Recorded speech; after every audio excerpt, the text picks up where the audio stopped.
permanent residency daw ba dito, kung may permanent residency daw ba dito sa Hungary. Ang sagot ko dyan ay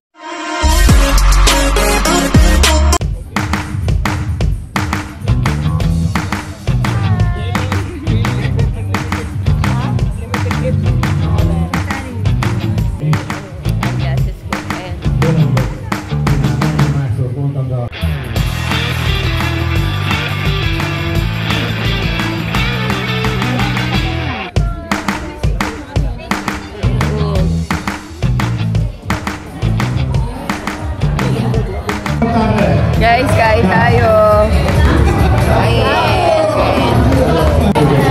Yes, kasama na si Robin Calvo. Nakain na ice cream. Ano to eh, sumayin sa cooking competition. Pagpanalo, bala to ha. Oh, 1 million po rin.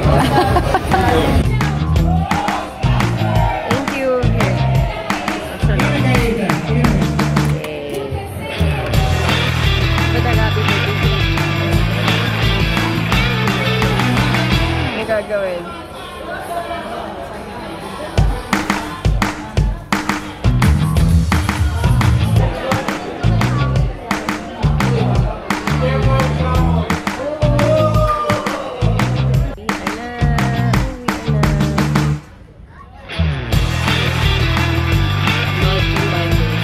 So, hi guys! Welcome back to my YouTube channel. So, ang dami kong labahin. So, guys, today's video ay pag-usapan natin about sa permanent residency dito sa Hungary. So, dun sa mga nag-PM po sa akin and nagko-comment dun sa aking comment box below na may permanent residency daw ba dito, kung may permanent residency daw ba dito sa Hungary. Ang sagot ko dyan ay hindi ko pa rin alam.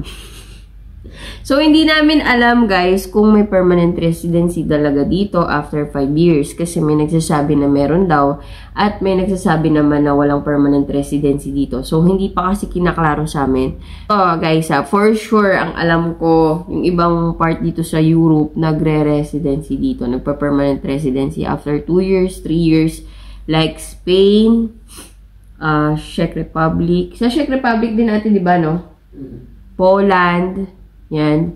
Tapos, Germany. Lalo-lalo na yung Germany. Austria. Yung mga part ng ibang part ng Europe dito ay nagpa-permanent residency. After 2 to 3 years, pwede mo nang makuha yung pamilya mo sa Pilipinas. Pwede ka na mag-apply ng permanent residency dito. Pero pag nag-apply ka na permanent residency sa iba't ibang bansa na nabanggit ko. So, hindi lang yun yung bansa na pwede ka mag-permanent residency dito sa Europe. Italy, France, yan. Pwede pong ma-permanent residency ka. Pero sa Hungary, guys, kaya hindi po ko pansinin nyo, hindi ko sinasagot sa comment box yung mga nagko-comment ng gano'n. Wala akong sinasagot, di ko nire-replyan. Kasi until now, hindi pa klaro sa amin. So, yun po yung gusto kong klaruhin after 5 years kung magpa-permanent residency dito. Pero kasi guys, syempre, nagpa-plan kung nagpa-permanent residency sila dito, okay din naman kasi mababa yung cost of living. Pero kasi, hindi ko pa sure kung ano yung mga plano ko in the near future. Pero kasi baka lumipat tayo ng ibang bansa.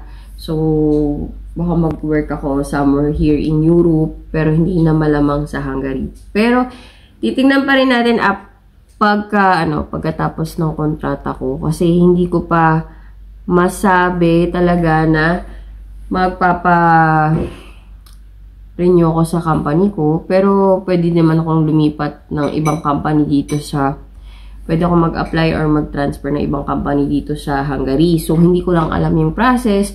Pero may mga nagsasabi na pwede after 6 months or pagkatapos ng kontrata kasi may adjustment pa yun guys bago ka pauwi ng Pilipinas or kapag naman i-renew ka, obligado kaming mag-exit after 2 months. Yun ang alam ko, pero hindi ko pa rin sigurado yun. Malalaman ko na lang talaga yan kapag malapit na kaming umuwi.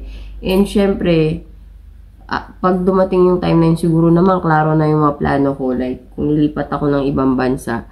Gusto ko kasi yung mga bansa na within 2 to 3 years, makukuha ko na yung anak ko. Yan, pinaplano ko talaga yun. And, syempre, tawag dito sa mga bansang gusto kong lipatan, medyo malaki na yung salary, high salary na siya, 'di ba? So yun yung ini-aim ko talaga if ever na hindi ako ma-renew dito sa company, or if ever na talagang may dumating na opportunity na ito na kailangan ko nang lumipat ng bansang to. So ayun, pero kasi ang gusto ko, like ni Ate Mai, yan si Ate Mai kumakain. Hi Ate Mai! Hello ka naman dyan. Ayan, hindi siya nakikita. Nakain siya.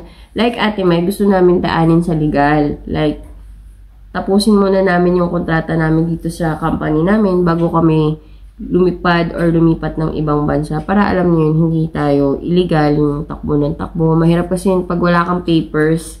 Kasi yung iba dito, nagja-jump. Pagdating dito, tumatalon sa ibang bansa. So, ginagamit lang yung company namin or ginagamit lang yung Hungary na makalipat ng ibang bansa. Makapunta ng mas magandang bansa yung nag-offer talaga ng high salary. So, malalaman pa natin yan. So, sa mga nagtatanong kung may permanent residency dito sa Hungary, ang sagot ko po ay, sa ngayon hindi ko pa alam. So, nagtatanong-tanong pa rin naman ako. Pero sabi nila, after 5 years, pwede daw mag-apply. So, hindi ko lang din alam kung talagang, undecided pa rin talaga ako kung gusto ko talaga manirahan sa Hungary, gusto ko umuwi ng Pilipinas para mag-business na lang. So, sa ngayon, ini-enjoy ko muna habang hindi pa naman, malayo pa naman. And, tinutuloy ko yung mga plano ko. Tinutuloy ko pa rin yung mga plano ko. Like, may mga kinukuha na tayong mga konting investment para sa ganun. Tawag dito, hindi naman mabaliwala yung sinasahod ko dito sa abroad. So, ito nga pala guys, sa mga nangungutang, pasensya na kayo kung hindi po ako nagsisin kasi hindi talaga ako magpapautang dahil nanggaling na po ako dyan sa estado na yan na kung saan nagpapautang ako palagi. Tapos walang nagbabayad. Parang ayoko pa naman sa lahat na ikaw yung may atraso, pera ko, pero parang ako yung magmamakaawa. So, hindi ako nagpapautang. So, sorry po sa mga nag-BPM sa akin na kung pwedeng mangutang, magsangla ng ATM kasi wala na po. Hindi na po ako wala na po ako sa ganung estado ng buhay na kung saan papahiram ako ng pera, nagbibigay ako ng pera dati. So, tapos na po yung ganun. Dito na lang tatapusin yung vlog na to. So, kung mapapansin nyo, siningit ko na lang yung family day namin. So, yung family day namin naganap noong September 16. And yun yung unang video, yung mga unang clips. So, ayan. Masaya naman. So, masaya yung family day nila dito. Unlike sa family day sa Taiwan, talagang bongga sa Taiwan. Like, kami, tour, ganyan, may pa-swimming, ganyan. Pero dito kasi yung family day nila, napakasimple lang sa company lang, konting kainan, katuwaan, may mga palaro. So, sa company lang, unlike sa Taiwan talaga na obligado na yun, sasakay kayo ng bus, pupunta kayo ng iba't ibang part ng Taiwan. So, yun lang yung pinagkaibahan ng family day nila dito. Nakaka-enjoy naman siya actually, guys. And, syempre, for the experience din. Kaya nagpunta na rin ako.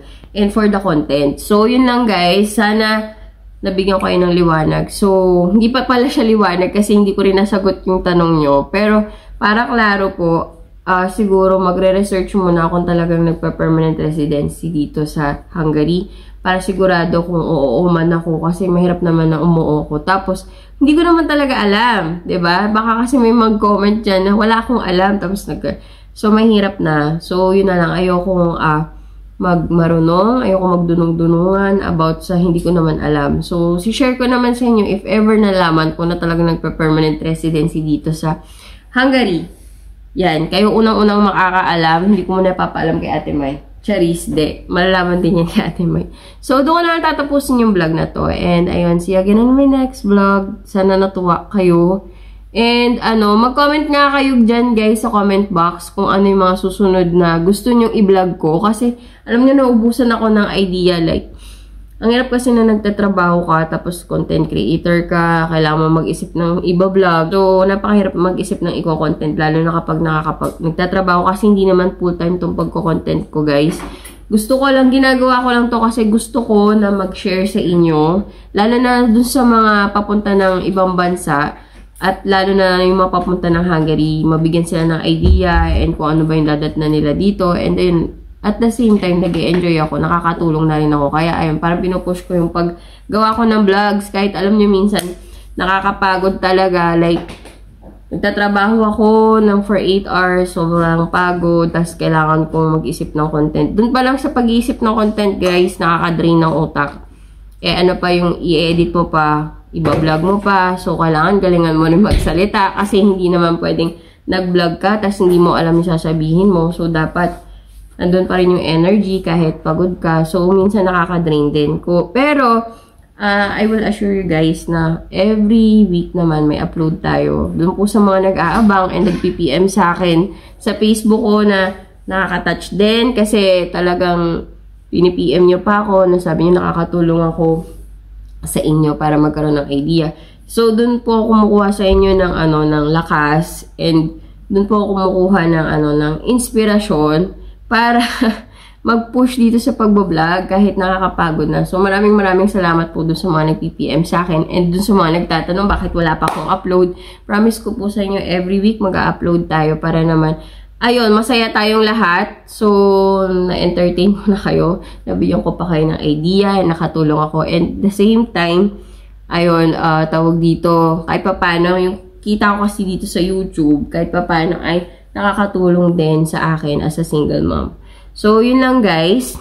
Dito ko lang tatapusin yung vlog na to. And kung di ka pa nakasubscribe, please do subscribe to my YouTube channel. Share this video para alam niyo marami pa akong matulungan na gustong mag-abroad at yung mga nalilito pa kung saan pupuntang abroad at lalo na sa mga papuntang Hungary. So, dito ko na lang tatapusin yung vlog na to and see you again on my next vlog. Bye!